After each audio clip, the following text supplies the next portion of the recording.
If you live an active lifestyle, there's a good chance that you own one of these GoPro action cameras. These have been around for a long time and they're great for a number of sports such as mountain biking, skateboarding, snowboarding, skydiving, and they're even great for water sports. Snorkelers, swimmers love them, and you can even use them for scuba diving. The GoPro cameras themselves nowadays are waterproof to about 33 feet or 10 meters on their own, and you can get the official GoPro protective housing, which does make these cameras waterproof to 198 feet or 60 meters. Now, what if you need to go deeper than that? Now that's where the Isotta GoPro Hero 9 10 housing comes in. Today we're going to review this housing, so make sure you hit that like and subscribe button, and let's check it out.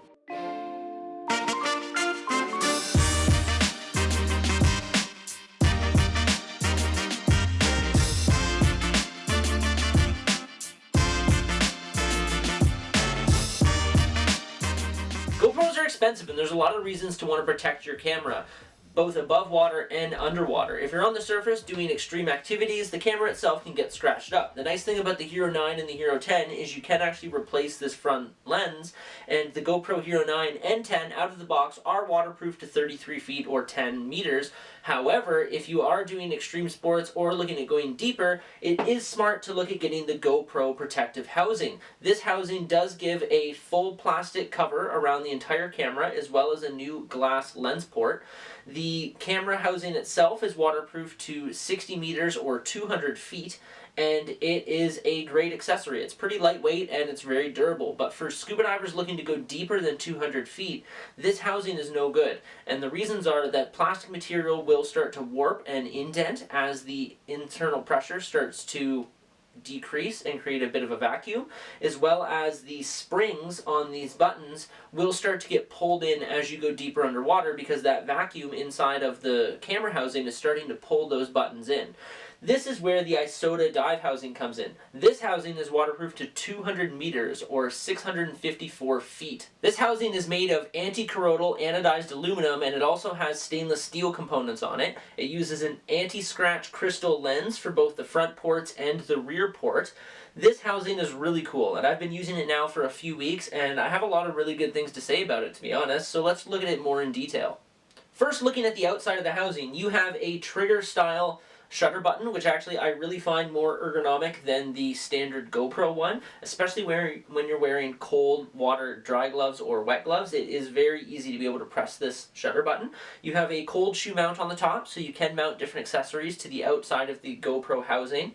On the left side, you have your mode button, which is using a stiff deep water spring, so it is hard to press, but that spring is going to avoid getting pulled in when you go deeper underwater, so therefore you can still have full functionality of both buttons when you're at a deeper depth. On the back of the housing, there is actually a little shield over the viewport. This can be easily removed and put back on. The viewport itself, at first, I didn't think was going to have great visibility of the screen, but I actually have no complaints. I'm able to see the full screen of the GoPro, and I've been a huge fan of using this underwater. And at first, I didn't think I was going to use it with the shield, and I actually do like using it with the shield, especially on a bright, sunny day underwater. The shield just makes it a bit easier to see what the camera sees, and I'm able to frame my shots up a little bit easier. On the right side of the housing, you have the one-hand latch to be able to open up the housing, and then that's where the side of the shutter button sits.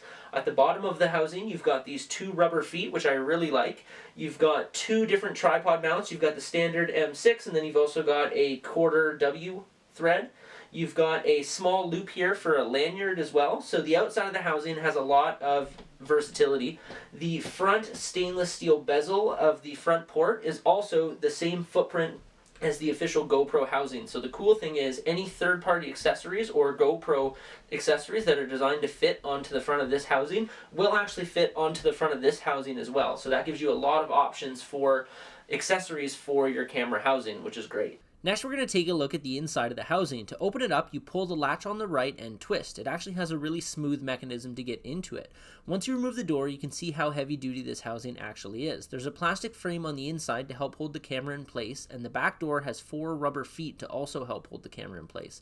The door uses a double O-ring seal, and the system does come with 2 extra O-rings. There's also some slots in the door for some moisture managing devices.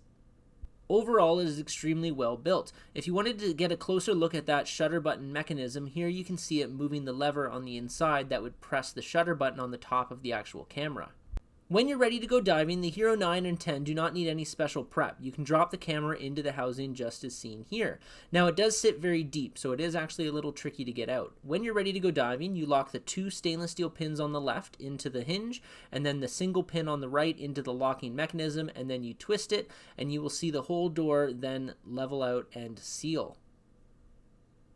Just like the O-ring on any other camera housing, it's important to make sure you keep these O-rings clean so that way the camera housing does not leak. I am very impressed with the build quality of this housing, and I don't see any issues bringing it down to deeper depths. Here you can see the visibility of the front-facing LCD screen. At the beginning you could see there was a bit of a halo. This is the GoPro screen itself and not fog, but in the event that you were dealing with fog building up inside the housing, you can use a device such as Moisture Muncher moisture packs that will fit directly into those slots on the back door as I mentioned.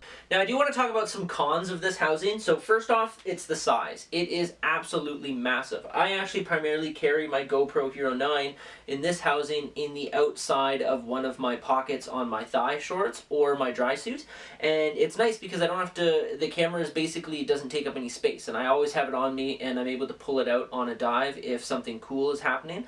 However, this housing I have to specifically plan to take with me in the water. It's very big. If I'm carrying it on its own, I have like a protective bag that I put it in, or I've also been attaching it to my camera tray, but in general it just does feel like you're taking in a full camera rig compared to taking in a small action camera.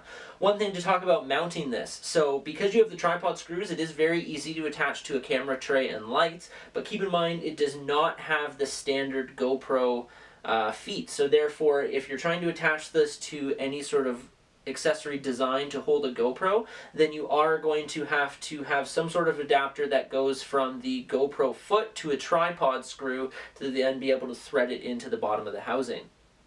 So overall, I'm a huge fan of the Isotta GoPro Hero 9/10 dive housing. I think it's a great accessory for technical divers looking to go deeper than 200 feet, and it is a really well-built, well-thought-out camera housing.